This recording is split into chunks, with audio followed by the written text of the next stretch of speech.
the reason that you're seeing this sort of tripartite split now in the French electorate among Marine Le Pen, presumably sort of Jean-Luc Mélenchon and Macron, is because because he staked out that center territory. He took from the center left, took from the center right, and then what you have left are voters, on the extremes.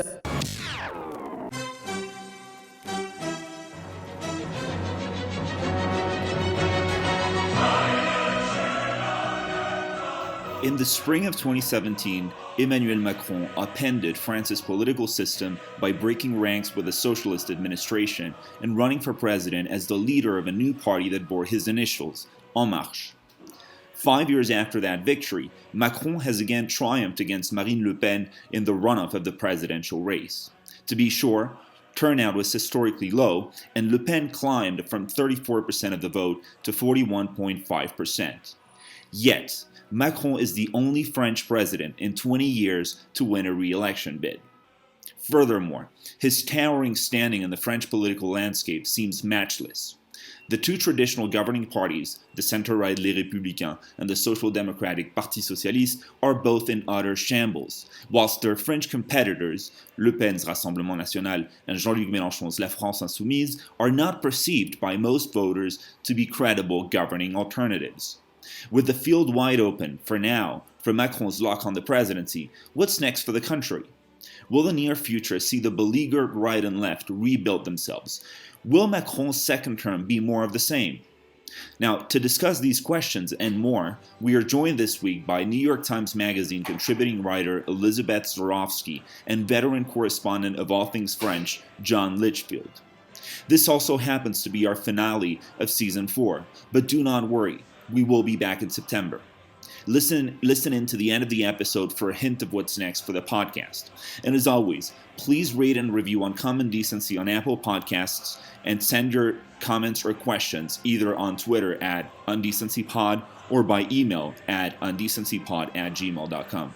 And please, if you're feeling generous, consider supporting the show through our Patreon page at patreon.com/undecencypod. Now, enjoy the show. To have this conversation on the French election, we are so glad to be joined by two correspondents of French politics, I guess, among other things, of course. We have in Berlin, we have Elisabeth Zerofsky. She's a contributing writer at the New York Times Magazine, and she's been publishing some fantastic articles over the past few weeks, including a very insightful article on the state of the French right, I guess, which is called France's Far Right Turn, which is a lot of people were gawking about the great article in Vanity Fair about the new right in America. I think that's probably the closest thing you'll be able to read in English on the state of a new right, so to speak, in French, in France. On the other side of the line, in Normandy, we have John Lichfield, who's joining us. John Lichfield is a veteran correspondent. He was notably the man for The Independent in Paris for a very long time. He's a regular writer these days for many publications, and especially Unheard, where he's been publishing many very insightful articles over the past few weeks, and also The Local. John, welcome back. We had you with us a few months ago, where the talk of the conversation was Zemmour. It was all about Zemmour. And 6 months after, is this a triumph for Macron? Is that the main tail of the tape? Is the story that just Macron has beaten them all? Yes, I mean, I think that does need to be said. People are saying it, but it seems to me that the reaction, somewhat in France, but also in the British and American press, has been almost disappointed in some ways that Macron won. There was a sort of expectation of calamity, maybe, for France, a sort of, not exactly a wishing on France what happened in the US and Britain in 2016, but a belief that somehow that was inevitable and this was going to happen, even though the polls have been pretty clear that Macron would win, but not by this amount. But even now, a lot of the commentary is suggesting, yes, Macron has won, but it's disguising huge problems for France. Of course, all countries have huge problems.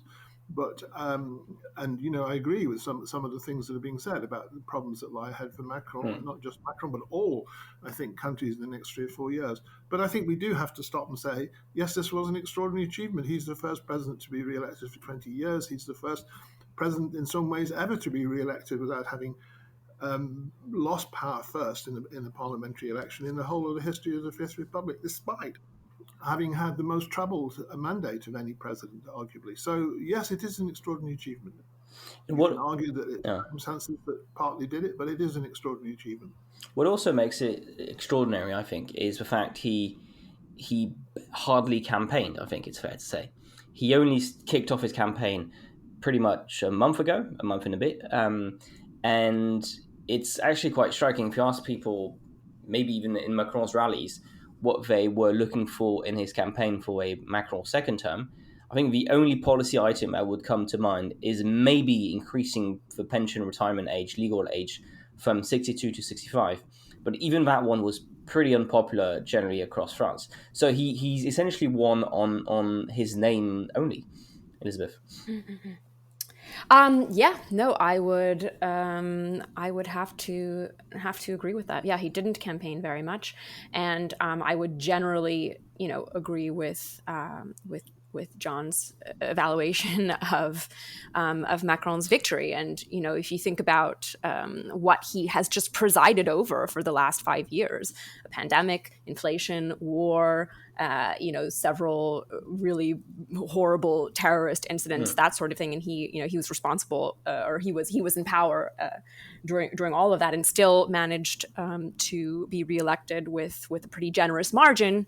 Not only that, but in the first round of voting in the election in early April, on April 10th, much was made of how Marine Le Pen improved her score from 5 years ago, and Jean-Luc Mélenchon improved his score from 5 years ago. But so did Macron, and in fact, his score rose by a greater number of points in the last 5 years than Marine Le Pen's did. So, I think that speaks to a certain momentum that he has managed to maintain. And certainly it is, I'm sure, it is name driven. It is sort of personality driven. I think it's probably contextually driven, also given what's happening in the world right now, that people would like to stick to a sort of centrist, known, proven leader, that sort of thing.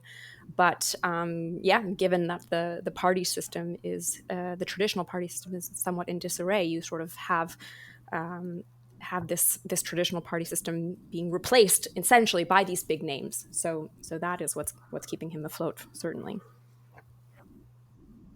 Yeah, and let's try to focus a little bit more on the result of the election itself. In a very insightful recent piece for National Review, Kevin Williamson argues that there's something very similar happening in France and in America, namely the stratification of the electorate along educational attainment and class lines. He argues that in both countries you're seeing a reactionary populist bloc on one side. This was Marine Le Pen in France, and a technocratic progressive bloc on the other hand, which is Macron's. Is this an oversimplification in your view? Was this very much the runoff vote, an election between the haves and the have-nots, or is this kind of oversimplifying matters a little too much, Elisabeth? If you look at the data, that's in France at least. I think the U.S. case is probably a little bit more complicated just because of the party system in particular, and because it's a bigger country. But in France, it's a little bit of a simplification, but more or less, yes, that's accurate. I mean, you have Macron essentially being elected by this what they call, what some are calling the bloc élitaire, right? The sort of elite bloc, and his vote very much falls along socio-professional lines, and also generational, and that's maybe sort of a different issue. But yes, I think that's true, and not only is it true, but he, that is pretty clearly, explicitly his strategy. He has always said, I'm neither left nor right, ni gauche ni droite, and what that allows him to do is to appeal to sort of, elite voters who once would have been either center right, center left, bring them together, and that's a very sort of solid electorate. John, I just wanted to say something because I think Elizabeth just referred to a great book by Jérôme Sainte-Marie, which I forget the title of, but that's where he coined the term bloc élitaire versus a bloc populaire.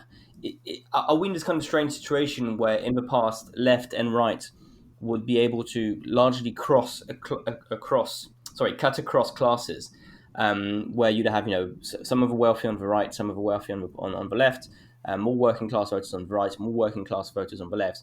And now essentially we have seen, we no longer have a sedimentation, so to speak. We have some kind of a cake form with different classes voting for different candidates. Is this unusual? How far back do we have to go back? Do we have to go back to Louis Philippe maybe to find such a situation? I don't agree with that at all. I mean, I think it's a caricature of the situation. Obviously, there is some truth in it. And if you look at the Macron vote versus the Le Pen vote last Sunday, yes, Le Pen got 60-70% of people in the poorest groups, and she got bigger scores in some of the sort of poorer areas, ex-industrial rural areas. But the fact that it isn't an elite versus popular situation in France. You have a large part of what could be considered the elite in terms of their wealth and education who was supporting Zemmour at one stage, or a big chunk of them anyway. And there are people in rural France where I live, and there are even in the poorer parts of France who are still supporting Macron. He gets 20% of the working class vote, or more than that. He got something like 30%. So it's not really bloc versus bloc. I mean, I think a much more accurate and finally, I think, helpful way to look at what has happened in France is it's split into three blocs rather than two. And that there's elements of the elite and there's elements of popular classes in all those three blocs. More popular people in the two extreme blocs, if you like, there's the sort of scattered radical left, and there is the nationalist right. And then you have the sort of Macronian bloc in the middle, which also encompasses part of the old centre left and the centre right. And I think that is essentially how you explain what happened on Sunday, because had it been popular versus elite, then Le Pen would have won, clearly. But she didn't, because part of one of the two, if you like, populist blocs, one on the left and one on the right, felt a lot more numbers on the left felt they should support Macron to keep Le Pen out than they wanted to sort of do it to the elites. So it is different. It's different to the US, where I don't think that the vote breaks in that way. It's different from Britain, where I don't think the vote breaks in that way. And I think it's a kind of potentially dangerous situation to have the country divided almost exactly in three. If you look at the vote in the first round, it was like 32% for the left, 32% if you include the centre right in the Macron camp for the centre, and about 32% for the radical right. And that, I think, is one of the reasons why the parliamentary elections are going to be very interesting and complicated, because you'll have those three blocs competing, and not one has probably enough power in itself to command a majority easily. We can come back to that later. So, I think the elite versus popular thing is definitely part of the situation, but it misrepresents how complicated the situation is in France. Elizabeth? Yeah, no, I mean, I agree with that to some extent. But on the other hand, I think that the reason that you're seeing this sort of tripartite split now in the French electorate among Marine Le Pen, presumably sort of Jean-Luc Mélenchon and Macron, is because because he staked out that center territory. He took from the center left, took from the center right, and then what you have left are voters, on the extreme. So there's been some observation like, you see all these voters in France now voting for extreme left, extreme right. Have voters in France become more extreme? Well, no, it's just that those extremes are visible and the center is less visible because they're all in the Macroniste bloc now. So I think that that's something that, that it hasn't just sort of happened that way, that Macron has made sort of a political offer. That's what he's gotten. And in 5 years, when Macron is done, you may see, of course, a realignment. You may see a sort of reverting to some of these more sort of classical ideas of left and right, which, by the way, still exist. Of course, when you see surveys that are done about, about values among the electorate, in particular, I saw a survey that was done in January about, looking at voters' sort of economic liberalism and versus economic anti-liberalism, and cultural liberalism versus cultural anti-liberalism, and those values still very clearly come through. So it's not that the left and right divisions don't still exist. They do. It's just that the way that politicians are playing with it is that they're able to sort of group them together in different ways. Well, it's on the tripartite point. It's interesting because I was going to make a point about how the polarization, political cleavage in France had been the past few years mainly between the Macronist bloc and the nationalist right. But I think the point I'm going to make still holds with the inclusion of the Mélenchoniste left, which is we have a situation in France where it seems the only governing party that will not rock the boat too much is the Macronist centre. Now, the cleavage was with Le Pen, but also works with Mélenchon again, which is Macron says, we are the reasonable centrist Europeans, liberals, add whatever word you want to add on top of that. And we are faced with the chaotic, nationalist, anti-European, whatever you want to add to that definition. That is the new political cleavage of our time. But isn't there an issue that you say this is the new... We all kind of agree that it's one of the main political cleavages in France right now, and it's much more important than the old left-right debate is to us nowadays. But isn't there an issue, which is if we accept that is the cleavage, we also have to accept that one day Marine Le Pen or her successor, or Jean-Luc Mélenchon or his successor, will one day have to take power. And it seems like they are not governing parties. They do not have the institutional experience. They do not have the people that would be able to hold a government together. They do not have the institutional backing. Isn't that an issue where we accept the new cleavage is between those lines, those fronts, but also realize we probably would not want the alternative to exist because we don't think they'd be able to govern? John?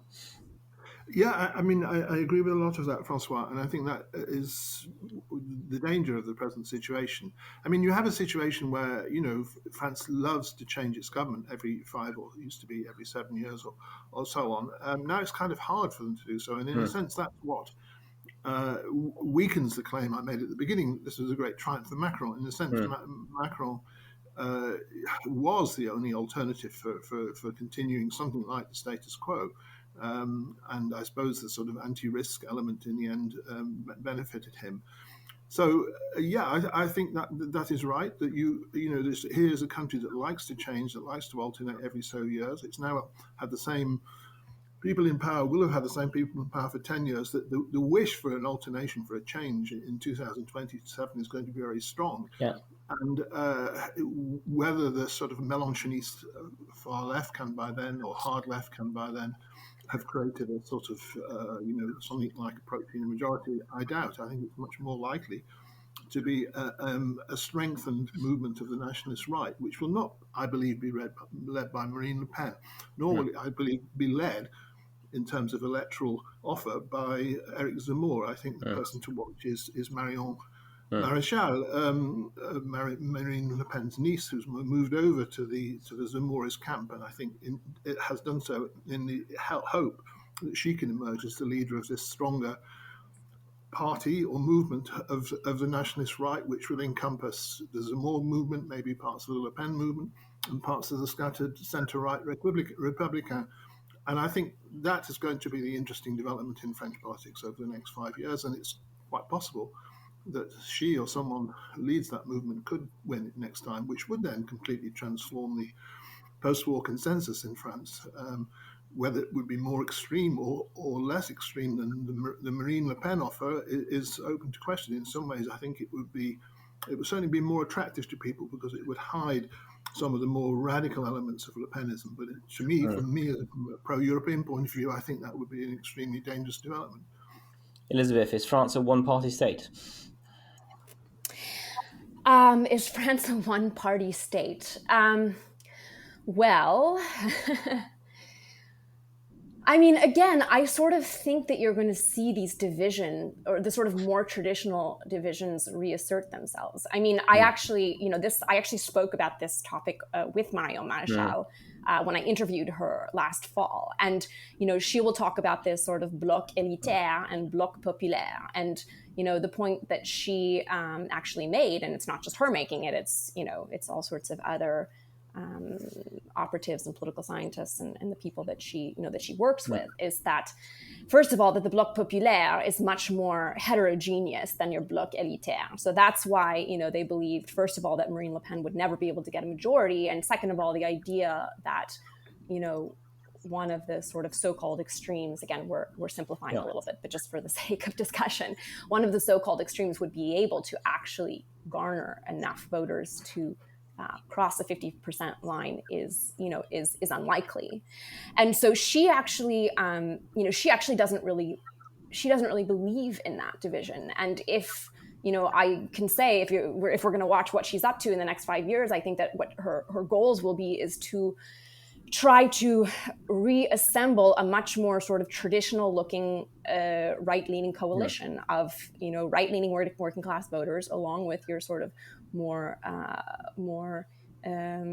conservative urban bourgeois voters who can be brought together on much more sort of traditional kind of conservative cultural values. So again, it may look that way right now, that France is sort of a one state party, but I would question what that's going to look like in 5 years, if there's not going to be some kind of realignment and reorganization of coalitions, let's say. Because what you're describing here, I think, is to a large extent the pitch that Zemmour was trying to make to Marine Le Pen voters, saying, you are stuck with Le Pen. She can't win because she needs to have a kind of broader appeal, including kind of bourgeois, more centrist, conservative voters.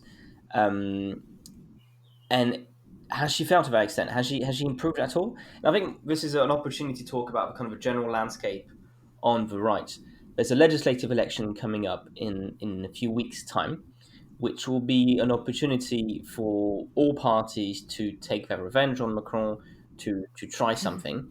But it also is an opportunity for different parties and different political families to reunite or not. And on the right, it's quite chaotic because historically the dominant force, obviously, on the right was Les Républicains, UMP, RPR, whatever name they had, the Gaullist party. And they've been completely trounced. They haven't even made it to the 5% threshold, and therefore haven't been reimbursed by the state for their campaign. Le Pen ended up beating Éric Zemmour quite considerably, but also lost again quite considerably to Macron. And on top of that, you have this kind of strange feeling that right-wing ideas and far-right ideas have never been this popular in France. And yet, politically, the right still seems very divided. How do you think it's going to work out with this legislative election in the back, but also more long-term? Do you also think that Marion Maréchal has the face, the name perhaps as well, to reunite this this fractured right-wing landscape? Elisabeth?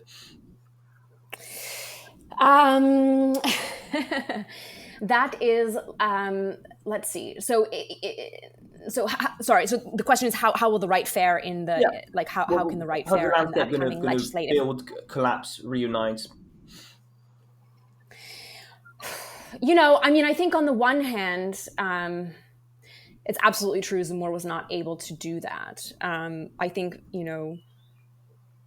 of course, one could question why anyone would have thought that he would have been able to do that in the first place, right? I mean, he's very much sort of a creature of the 8th arrondissement of Paris. He's a writer, he's a journalist, he's worked at Le Figaro for decades, and he had a lot of name recognition on TV, but he certainly was not able to sort of recuperate this working class population. I would say that that's probably not true for Marion Maréchal, of course, that she has quite a stronger sort of bona fides with a more sort of, however you want to refer to it, with a working class electorate, with a more rural electorate, with an electorate sort of geographically in the south and in the east, that sort of thing. So certainly it sounds possible. On the other hand,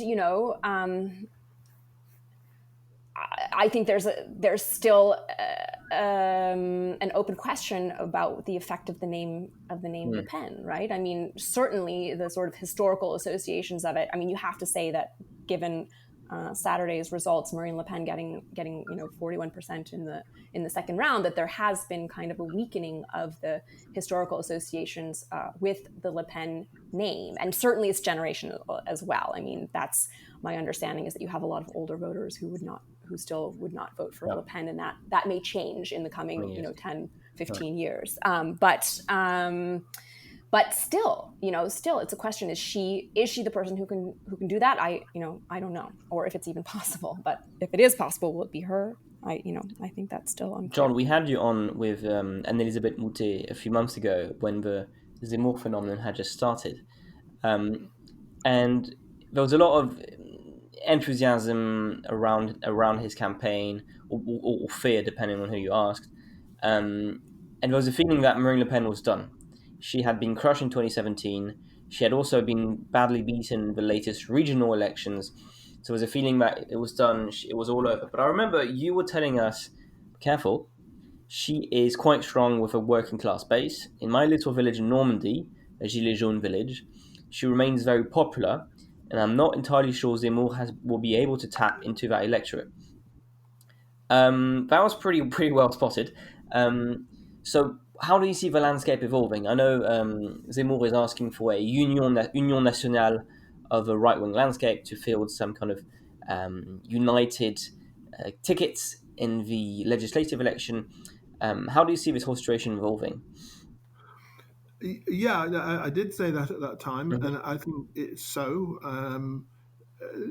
If you look at the Zemmour vote, it was kind of interesting actually that he got, I think, 7% across the country in the end, which is very, very low, but compared to where he'd been. But it was kind of evenly spread, though, all the same. He got about, I think, 6% in my village, and he got similar in rural France. He got 8% maybe in the richer areas of the big cities. So his offer is much more attractive, I think, to parts of the elite, as I was saying earlier, not to sort of popular France exactly. But can he shift that? I don't think he can. I think he is finding not attractive to a lot of people who vote for Le Pen at the moment. I don't think Le Pen can survive either, frankly. I think that will be the last time she is a serious candidate in the presidential election. I think there's going to be a lot of switching around, a lot of sorting into hats in the kind of J.K. Rowling, Harry Potter sense of the right in the next sorting by hats into houses, I should say, in the next 4 or 5 years. I think the parliamentary elections come too early for the right. I think they're going to be still very, very divided between people still trying to cling to the Républicains, people who are still committed to Le Pen, and people who are wanting the Zemmour movement to succeed finally. I think they will find it very difficult to get any kind of a united front in time for June 12th, June 19th, and I think therefore they will end up taking less seats than their support in the electorate suggests that they should. I think that the left might have more success seems to be having a bit more success in forming an alliance. Mélenchon is quite capable of destroying that unity before June the 12th. He's also already doing so by putting out posters assuming that the whole of the left is now behind him, which is a sort of imposture, really. I mean, he says that the votes that came to Macron at the weekend were only being lent to him for tactical reasons, and they were really left-wing votes, but he doesn't admit that the 22% he got in the first round was also at least half taken from other left-wing candidates. They're not people who naturally support Mélenchon. They're people who were going to vote Green or more communist maybe, and also more centre-left, and moved into him in the hope of pushing, and almost did push, a left-wing candidate into the second round. So I don't believe that the whole of the French left is yet Mélenchoniste in that sense, and therefore there's going to be, I think, divisions also on the left before the elections in June. And I think for that reason, the Macron centre camp, which is not without divisions of its own, but probably will provide a more united front, will do quite well in those elections. They won't do as well as they did last time. I think they may scramble to get a majority, but I think they will get a majority. And I think that the failure of Le Pen in those elections will also damage her again. And I think then is when the sort of movement will begin to try and rebuild the nationalist right. And it's going to be not easy. And I think the idea that the working class who support Le Pen will naturally switch over to a right-wing movement, which is Zemmourist or Marioniste, is probably wrong. I think a lot of those people who vote Le Pen at the moment would probably be more attracted to a kind of Mélenchon sort of offer than to a Zemmour offer in the future. I do hope BuzzFeed one day publish a Hogwarts, which house in Hogwarts are you in French politics quiz. That'd be quite funny, sorting out who's going to be in the slivering house of Eric Zemmour. Jorge.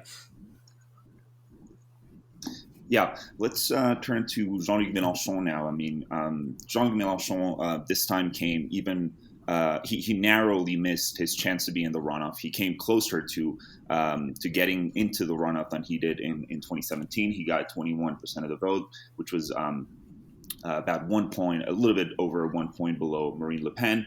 He did very well, obviously, in the kind of immigrant dense outskirts of Paris, but he did very well as well in the southeast.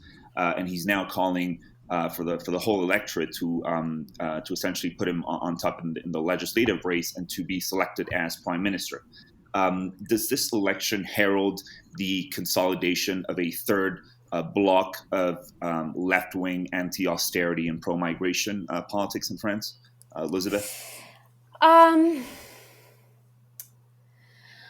mean, in terms of a left-wing,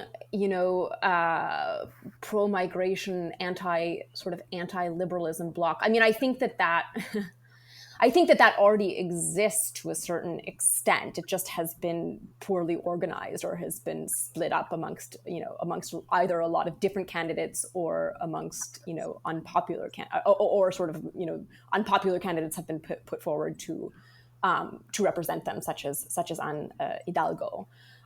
So I think that of course already exists. Is Jean-Luc Mélenchon the one who's going to lead it forward, or who's going to succeed in sort of turning it into an actual bloc? I have to say it's funny because I sort of more of my own personal friends, of course, are on the left and are sort of that persuasion, but I've done less actual reporting on the left. So I have more kind of personal information versus sort of gathered information, sort of methodically gathered information from my sources and that sort of thing. But my instinct or my opinion is that, the sort of gathering behind Jean-Luc Mélenchon that we saw was a little bit kind of more the effects of the collapse of the traditional party system into these sort of movements with very big, sort of larger than life, charismatic personalities at the front of them, which is what we are seeing now at the national level in French politics, which is, these personalities that are able to sort of get through the media fervor and get attention and sort of, establish a name for themselves. So I think that's part of it. And I think that sort of combines with the vote utile effect, as John mentioned before, that you had Jean-Luc Mélenchon getting 22% in the first round, but were all those voters really Jean-Luc Mélenchon voters, or were some of them, old Socialist Party voters who would have liked to vote for somebody else, but felt that vote would be wasted? And so I would tend to think that that once again that sort of showing in the election masked much more sort of complicated picture, and whether it will solidify behind Jean-Luc Mélenchon, I'm a little bit skeptical about that. Yeah, and this is, of course, not to mention the fact that he was not seconded by a whole host of other left-wing candidates: Philippe Poutou, Nathalie Arthaud, Fabien Roussel. John, is this, as Elisabeth just said, do you see this left-wing bloc consolidating in future races? Well, yeah, Mélenchon clearly has a huge opportunity. I mean, the fact that people switch to you and you can sort of claim to have that sign of support is obviously something politicians, that's what they dream of, having that kind of opportunity.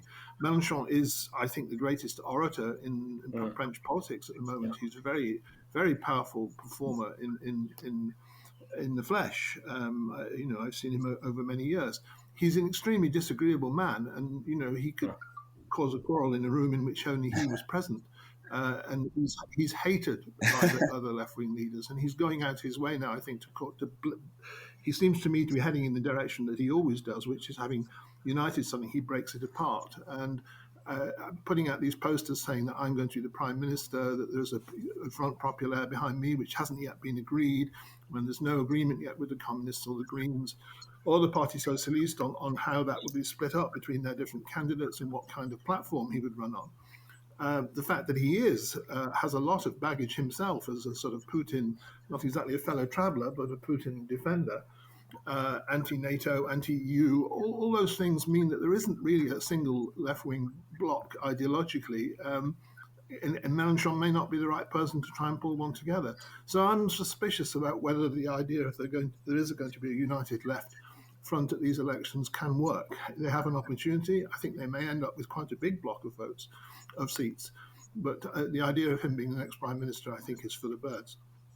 And I want to add to John's argument here, because I was looking up the numbers for the 2017 election. In many ways, it feels like he is exactly in the same spot he was 5 years ago, where he is by far the most dominant force in French politics.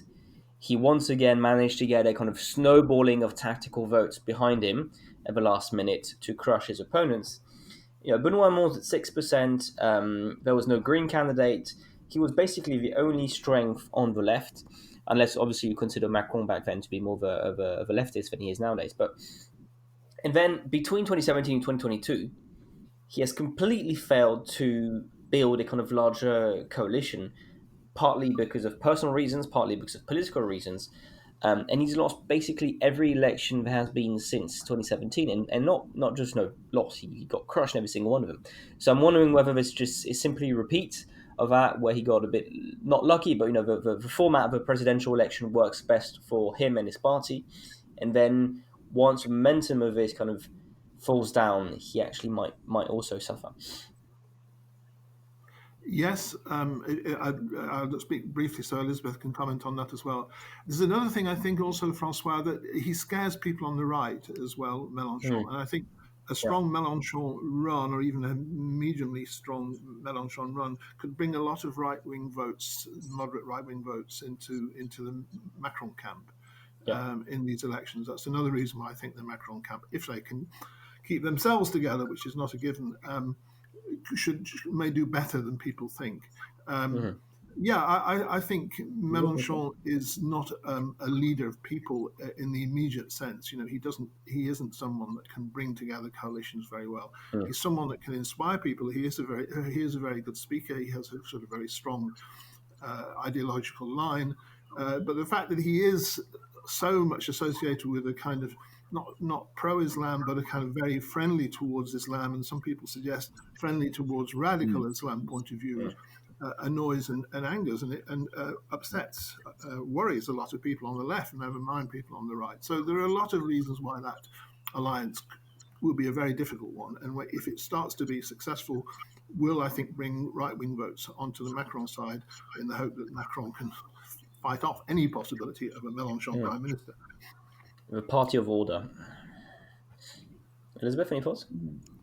Yeah, no, I would generally agree with that. I mean, I think you're absolutely right. I think he had an opportunity to, to sort of consolidate some kind of an opposition in the last 5 years, and he wasn't capable of doing that. And yes, I of course allow that he is a very talented orator, and he, and all of that. But I think, as John alluded to, I think there are a lot of people who are sort of center left, or even sort of left who don't who think that he's a blowhard, or that he some of his, in terms of sort of cultural leftism or cultural liberalism, he still tends to make a lot of sort of awkward comments about multiculturalism, or about Jews in France and that sort of thing. So I don't think that he I don't think that I don't think it's so likely.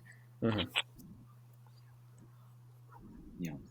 Well, let's turn to Macron's second term, which is what's immediately ahead of us.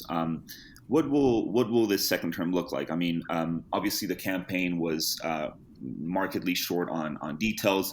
Macron wasn't really campaigning on kind of any sort of prospective proposals that he had. He was mostly just kind of content defending his record. He hinted, though, at a new governing method. He has also hinted at a possible referendum on his pension reform. Will the second term of Macron be more of the same, or what kind of changes do you envision, John? Yeah, it's going to be different. That's for sure. I think one hopes, and I think he has learned from some of the mistakes he made in the first in his first 5 years. It would be sensible of him to accept that he's being elected by partly a left-wing electorate and not just abandon them once he reaches power. It'd be interesting to see what that actually means in practice. But I think, before you can really say what the Macron second term will be like, first you need to see whether he gets a majority in the parliamentary elections. Assuming he does that, which I think he probably will, but maybe quite a narrow one. This is going to be a terrible 2, 3, 4, 5 years, I think, for all Western governments. We're heading, I think, into the Ukraine war not yet even over. I think the economy is heading for a real crisis.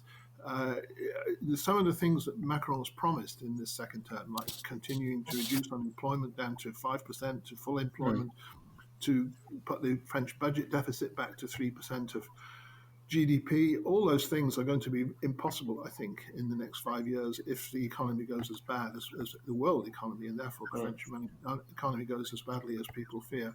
So he is, I think, riding for a fall in a way. I mean, his first term was actually, in many ways, despite all the crises, quite successful in doing some of the things he said he was going to do.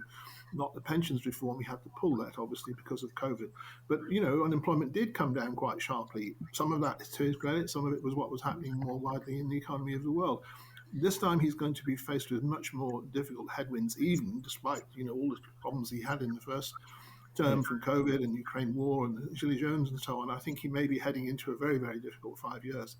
So, the previous examples of second terms in French presidents have been rather poor. Mitterrand, regarded to have kind of lost the plot really in their second terms. Macron is a much younger man. He will be trying much harder, I think, to try and achieve some of the things he's promised to achieve from the beginning.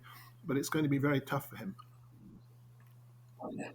Yeah, I was also going to say on the legislative election, I think if you go back since the start of the Fifth Republic, when you have legislative election following the presidential election, the French, I think, still remain monarchists at heart, and they want their newly elected king to have the power to actually do what he promised to do. And even in 2017, when Macron had no party, fresh-faced, faced against established parties, got complete unknowns elected. The joke back then was you could have put a goat with a Macron sticker slapped on his face and he probably would have been elected. So I'm not too worried for him in the legislative election. But anything can happen. But if we go by precedents, I don't think there will be too much of a change here. Yeah. And Elisabeth, what do you think is in store for in this second? Well, of course, I'm in Berlin now. I lived in France for a long time, but I'm now in Berlin, and we are of course right next to the Polish border, and we are not far away from the Ukrainian border. So everything feels quite urgent here, and not only is the war not over, but it doesn't.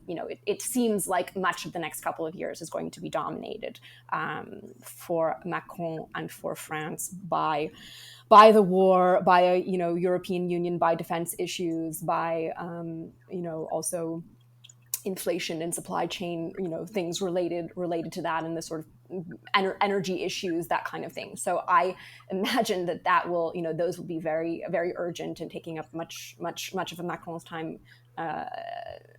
Not just in the short term, but probably in the longer term.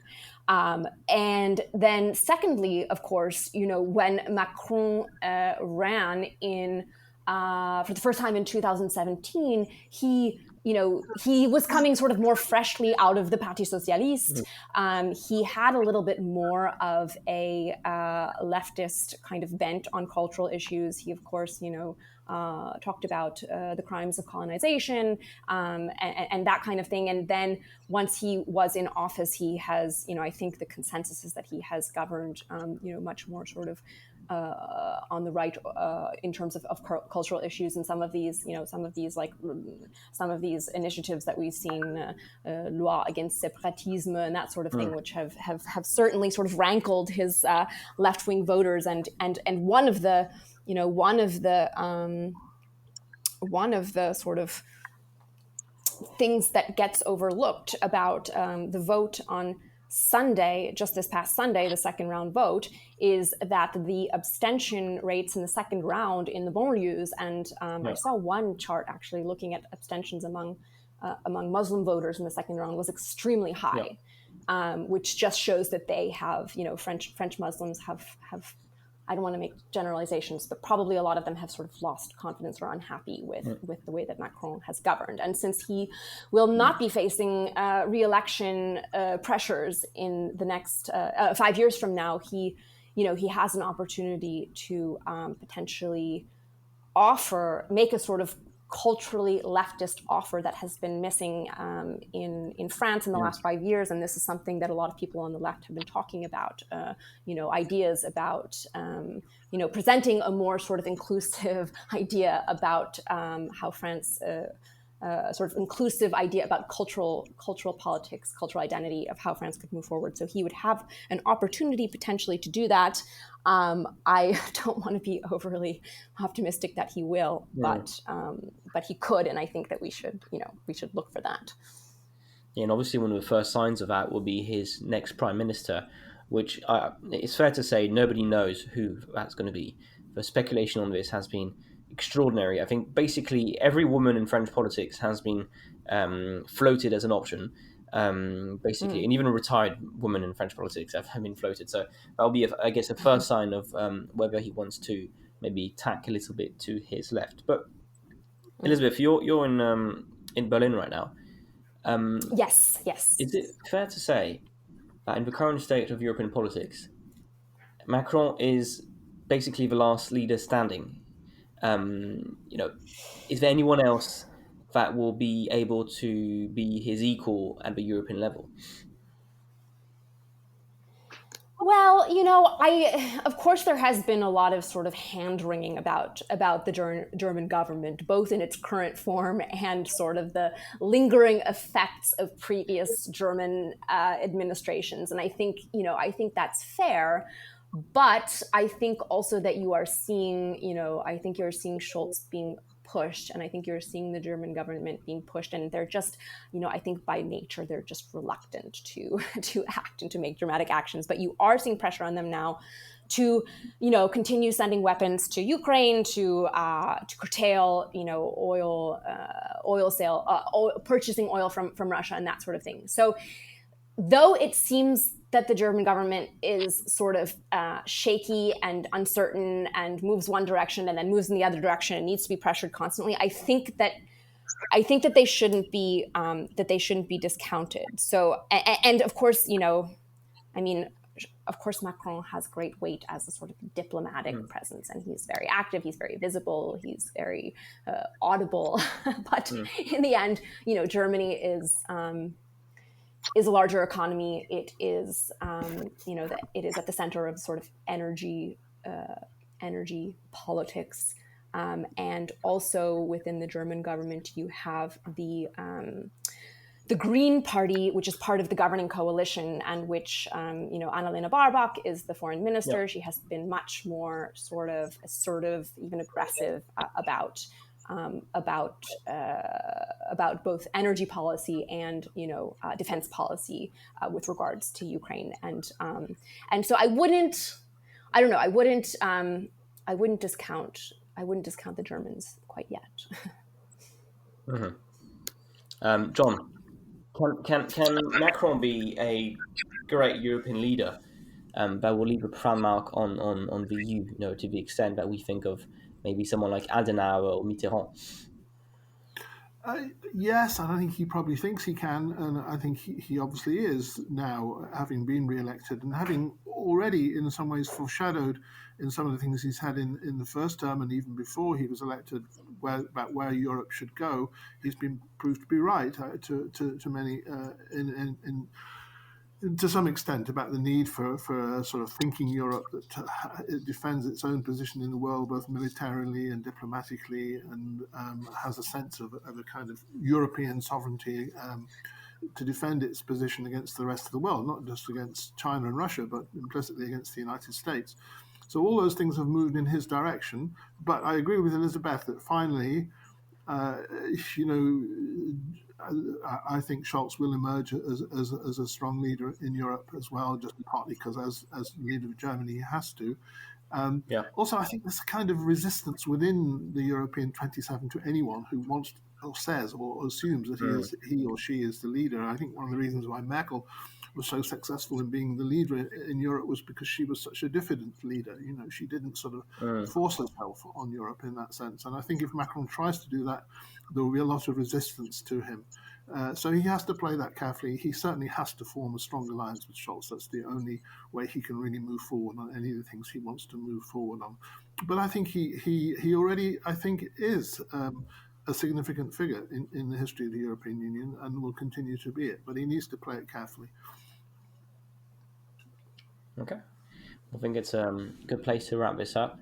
Thank you for both of you for a deep dive on the French election, and I think more importantly the state of the French political landscape and maybe the near future of the French political landscape. Thank you so much to both of you. Special thanks to all our listeners. This is our last episode of the season before we take a bit of a early summer break, but we'll be back in September. Thanks a lot, John. Thanks a lot, Elisabeth. Thanks very much for having me. And to our listeners, I was going to say see you next week, but no, see you next September then. So, dear listeners, especially long-time listeners of this podcast, will know that we usually start with our debrief and then usually end with some housekeeping. Let us just, for this one episode, change a little bit of format and start with the housekeeping because, as you know, this is our season finale and we wanted to make sure you'd all be with us to listen to the kind of internal housekeeping for the future of the podcast. Yeah, and exactly. Let's take a little moment here to kind of go over some of the future projects that we have in store. This is, as you said, unfortunately, the season finale. Both yourself, Francois, and myself have been incredibly busy of late. We've got, unfortunately, limited kind of leeway to commit to this podcast, and this has been really a big time commitment, and unfortunately now we're going to be busy with our job hunt. On my end, I'm also working on a thesis at EHSS, a school in Paris, so that's going to keep me very busy in the next couple of months or so. So yeah, we're going to be very much missing our listeners in the next few months before we take up the new season again in September. But we just thought would share a word about some of our future projects. As always, we are encouraging everyone and all to join us on Patreon. This is a really good way for you to support the show. If you find yourself coming back every week to listen to our episodes, this is a very easy way for you to show your support, which is by donating as little as you can, or as little or as much as you can to our show through Patreon. We're also toying with the idea of launching a Clubhouse series of regular meetings. We're also considering launching a book club. So as you can see, there are many projects that we have coming in the pipeline, all of which are exciting, but which will have to wait a few months before you get to hear more about them. Yeah, so stay tuned for all of that. And in the meantime, if you like the podcast, you can obviously join us on Patreon. But one of the great things you can also do if you can't afford the sandwich a month, essentially, is share the podcast with a friend. Share it wide, share it largely with all friends who would be interested in French politics and European politics and all of that. So, make sure that this season finale blows up a little to have good momentum for our comeback. Anyways, Jorge, on to the debrief. So, Francois, our chat with Elisabeth Zerofsky of New York Times Magazine and John Lichfield of Politico and several other publications is now over. They're both out. What did you think about this wide-ranging conversation and debrief on the runoff of the French presidential race. Yeah, it's interesting to have this kind of outsider perspective. We didn't think of that when we put together the episode, but obviously neither John nor Elisabeth are French. I am, of course, and John lives in Normandy, and Elisabeth has been covering French politics for a little while now. So we're not inviting complete strangers to French politics, but it's a bit of a interesting outside point of view. Elisabeth was talking about a concept which I think is quite interesting, which I gather she took from her conversation with Marion Maréchal. Yeah, really good well, piece. her article it's fantastic. She talks about the Bloc Populaire, and that's a word I think Marion Maréchal uses now, but it comes from a pollster called Jérôme Sainte-Marie, who published, I think 4 years ago or something, a book called Bloc contre Bloc. And essentially the thesis was France is more divided along class lines than it has politically, than it has ever been in its history. Even when there was a strong Communist Party in the 1980s, it did not have the kind of appeal within kind of working class voters than Le Pen has nowadays. And so it's really interesting. He goes through the kind of sociology and electoral maps and stuff like that, and says all the people who's been telling us that class doesn't matter actually have been saying it when it matters the most. He goes back to kind of historical analogy with Louis Philippe. Louis Philippe was the Orleanist king between 1830 and 1848, and he essentially took power in a revolution that ousted his more reactionary legitimist cousins, and he was put to the throne by kind of coalition of centre-left en bourgeoisie, of bourgeois former revolutionaries on the left, and by the kind of moderate royalists on the centre-right. It was a kind of coalition of the centre-right and centre-left who had been divided over the French Revolution for a long time. And he says that Emmanuel Macron essentially is a kind of a modern reincarnation of Louis Philippe and has managed to kind of unite the centre-right and centre-left bloc who have been divided for centuries, decades at least. And he says against this bloc élitaire, which Macron has created, there needs to be kind of a unified bloc populaire, which is essentially the theory that Marine Le Pen has been pushing really hard, thinking she can create this kind of neither left nor right populist alliance, but obviously people on the left do not see it that way, and very few actually have decided to back her after in her runoff against Macron. So this is one vision of French politics, which is bloc contre bloc. And there's another vision which I think is actually it's less, how could I say, it's messier than the bloc contre bloc, but it's actually, I think, maybe a better representation, which is the archipelago theory of Jérôme Fourquet. He published a book, again, 4 or 5 years ago, called L'Archipel Français, French Archipelago, where he argues that France is increasingly divided into different archipelagos. There's, archipelagos are kind of connected, but they're also kind of individual islands. And he's saying that there's less of a kind of a common denominator that exists. And he goes back at the names people have been giving to their kids. There's been a kind of a massive diversification.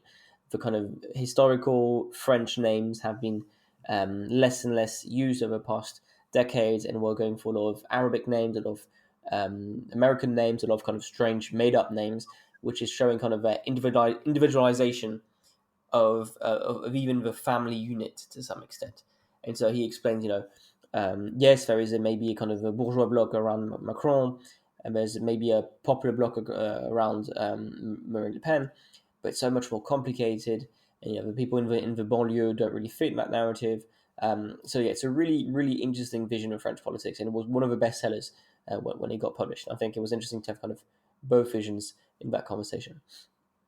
Yeah, and I just wanted to echo Elisabeth's pushback against this idea of a twofold or two-way partition of the French electorate between this sort of elitist bloc and this popular bloc. I think the reality is a bit more complex, and it looks more like a tripartite